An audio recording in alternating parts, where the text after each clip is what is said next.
Jo, paráda. Mám tady hodinky Ben. Pohoda. Yeah. Nice. Pak tam mám ještě tady X Comics.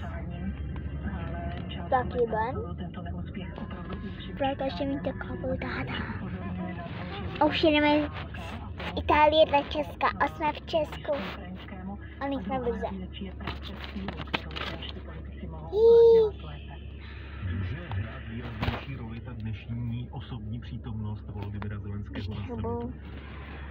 Samozřejmě určitě Nice. i z toho důvodu, že vlastně pozvání jako takové proběhlo a že Ukrajina si bude muset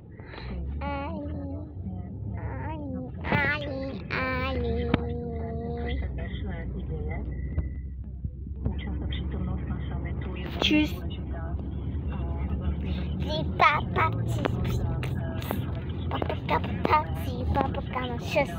A vyčítala to, že na začátku svého prezidentství vlastně ignorovala a nebyla součástí třeba summitu na to v roce 2019.